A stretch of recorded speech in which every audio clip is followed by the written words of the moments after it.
अब हम लोग नेक्स्ट कंडीशन ले रहे हैं, Rawls law for solution containing non volatile solute. मतलब नॉन वोलाटाइल सॉल्यूट है और मतलब इसमें भी दो कंपोनेंट होगा, ए और बी।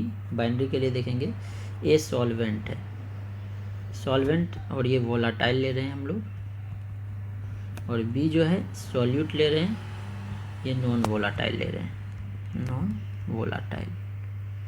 अब एक चीज़ ध्यान रखना, जब हम लोग किसी वोलाटाइल लिक्विड में, मतलब प्योर लिक्विड में कोई नॉन वोलाटाइल सॉल्यूट ऐड कर दें तो उसका वेपर प्रेशर डिक्रीज कर जाएगा। मान लो हमारा वाटर है, वाटर का वेपर प्रेशर मान लिया x है। अब इसमें हम लोग नॉन वोलाटाइल सॉल्यूट शुगर डाल दिया या NaCl डाल दिया, तो अब इसका जो वेपर प्रेशर है सॉल्यूशन का वो डिक्रीज कर जाएगा।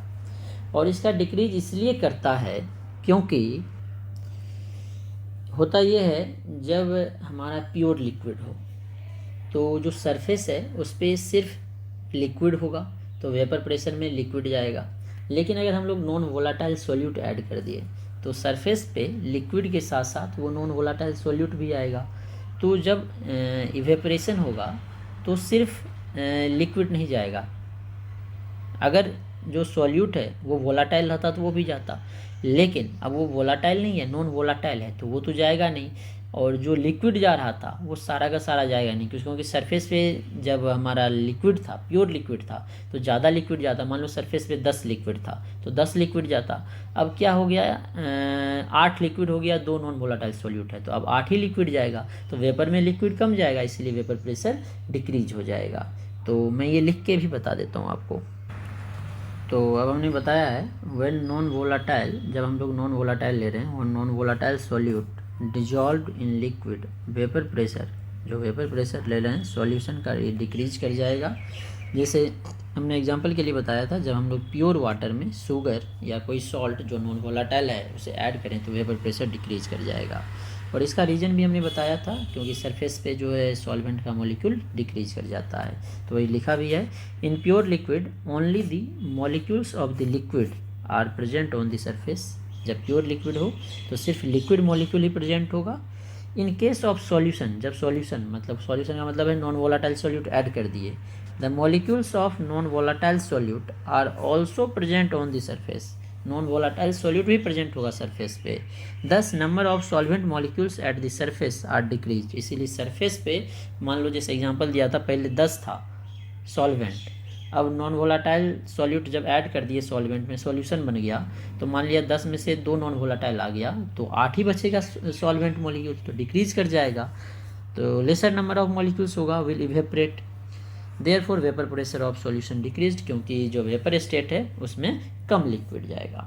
ठीक है, तो अब हम लोग इसका रॉल्स लॉ का स्टेटमेंट देख लेते हैं। तो रॉल्स लॉ के अकॉर्डिंग जब हम लोग नॉन वोलाटाइल सॉल्यूट ऐड कर दें तो vapour pressure of solution containing non volatile solute, ये डिपेंड करेगा सिर्फ सॉल्वेंट के मोल फ्रैक्शन पे। क्यों? क्योंकि जो नॉन वोलाटाइल सॉल्यूट है वो तो वेपर में जाएगा नहीं, तो वेपर प्रेशर पे उसका कोई फ़र्क पड़ेगा नहीं, वेपर प्रेशर आएगा सिर्फ सॉल्वेंट का। तो अकॉर्डिंग टू रॉल्स लॉ हम लोग इसे डिफाइन कर सकते हैं। According to Raoult's law vapour pressure of solution containing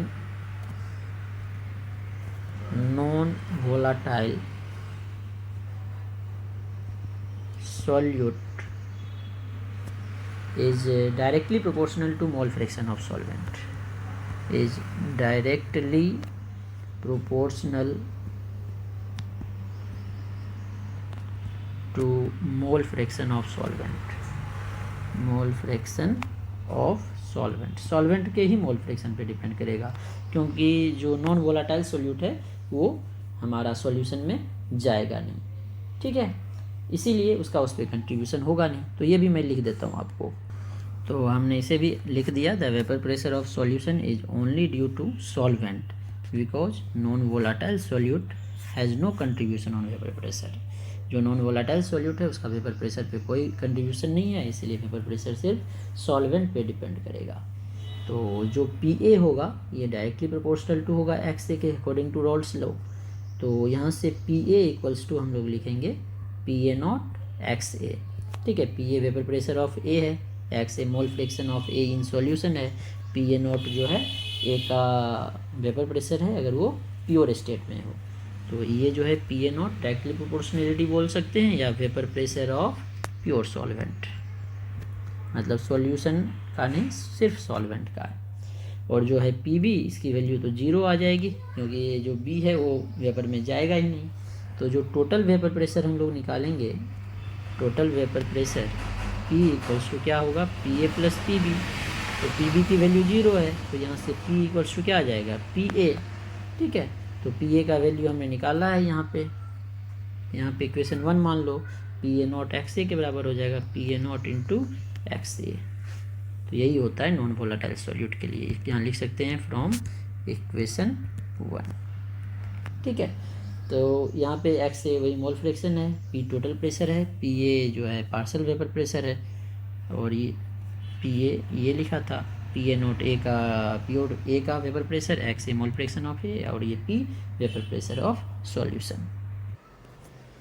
अब हमने रॉल्ड्स लॉ पे एक क्वेश्चन लिया है, एनसीईआरटी एक्सरसाइज का 2.16 क्वेश्चन है। क्वेश्चन है हेप्टेन एंड ऑक्टेन, दो हमारा लिक्विड है, एक है हेप्टेन एक है ऑक्टेन। तो हेप्टेन को ए मान लेते हैं और ऑक्टेन को बी मान लेते हैं। Form an ideal solution, ideal solution बना रहा है। आइडियल सॉल्यूशन की बात हम लोग अभी करेंगे नेक्स्ट क्लास में, जब जो सॉल्यूशन रॉल्ड्स लॉ को फॉलो करता है वो आइडियल होता है, मतलब रॉल्ड्स लॉ लगाना है। टेम्परेचर दे दिया है 373 केल्विन, टेम्परेचर हमें देखना है कांस्टेंट होना चाहिए। ठीक है, vapour pressure of two liquid components are, liquid component मतलब P A naught P B naught की बात कर रहे हैं। ये हो गया हमारा पी ए नॉट, इसकी वैल्यू 105.2, और ये हो गया पी बी नॉट, ये हो गया 46.8 रेस्पेक्टिवली। ठीक है, what will be vapour pressure of mixture, mixture का मतलब टोटल वेपर प्रेशर निकालना है, 26 ग्राम हेप्टेन और 35 ग्राम ऑक्टेन। तो जो हमने हेप्टेन था उसे ए मान लिया, हेप्टेन, हेप्टेन का फॉर्मूला होता है हमारे पास C7H16, C7H16 होता है हेप्टेन। तो यहाँ से मोलिकुलर मास निकालोगे 7 तो बचते 84, 84, 16, 100 आ गया, इसका मोलिकुलर मास आ जाएगा 100 ग्राम पर मोल। ठीक है, इसे हमने ए मान लिया। दूसरा है ऑक्टेन, C8H18, यही होगा, और इसे हम लोग बी मान लिए हैं। इसका मोलर मास निकालेंगे तो 96 और 18, 14, 114 हो जाएगा, तो 114 ग्राम पर मोल आ गया। अब दोनों के मोल आ गए, मास हमें दिया हुआ है 26 ग्राम हेप्टेन है, तो मोल ऑफ हेप्टेन निकाल लेते हैं। हेप्टेन को ए मान लिए तो एन ए क्या होगा, 26/100 मोल, दैट इज 0.26 मोल। ठीक है, और बी का मोल निकालते हैं, बी का 35 है तो 35/114, और ये मोल इसे सॉल्व करोगे तो आ जाएगा 0.307 मोल। तो एन ए और एन बी आ गया, तो हमें मोल फ्रैक्शन चाहिए सॉल्यूशन में, तो एक्स ए निकालेंगे, N A upon N A plus N B, तो एन ए है 0.26/0.26 प्लस 0.307, तो यहाँ से एन ए का वैल्यू आ जाएगा, सॉल्व करेंगे तो 0.46, सॉरी एन ए ने एक्स ए का, N A upon N A plus N B, X A होगा, एक्स ए का वैल्यू आ गया 0.46। अब एक्स बी निकालना है, तो एक्स बी हम लोग यहाँ से भी निकाल सकते हैं, 0.307/0.26 प्लस 0.307, या बाइनरी सॉल्यूशन है तो 1 - एक्स ए से डायरेक्ट निकल जाएगा, 1 - 0.46, ये आ जाएगा 0.54। एक्स ए एक्स बी आ गया। अब टोटल वेपर प्रेशर का फॉर्मूला हमने देखा था, दोनों लिक्विड है, मिसिबल है, तो P A naught X A plus P B naught X B. तो P A naught P B naught का वैल्यू हमें दिया है, एक्स ए एक्स बी निकाल लिया, पी ए नॉट ये दिया है, पी बी नॉट ये दिया है, 105.2 और 46.8, तो ये आ जाएगा P A naught 105.2 into X A का वैल्यू निकाला है 0.46 प्लस पी बी नॉट का वैल्यू हमें क्वेश्चन में गिवन है 46.8, तो 46.8 इंटू जो एक्स बी है इसका वैल्यू है हमारे पास 0.54 अभी निकाला है यहाँ पे, तो इसे सॉल्व करेंगे तो ये हमारे पास आ जाएगा, इसको मल्टीप्लाई किया तो ये आ गया 48.392 प्लस इसे मल्टीप्लाई करेंगे तो ये आ जाएगा 25.272। ये सारे किलो पास्कल में ये दिए हुए हैं, तो इसका यूनिट भी किलो पास्कल में ही आएगा, किलो पास्कल। तो इसे हम ऐड कर देंगे तो ये आ जाएगा 73.664 किलो पास्कल। तो इस तरह से सॉल्व कर सकते हैं और क्वेश्चन नेक्स्ट क्लास में हम लोग देखेंगे।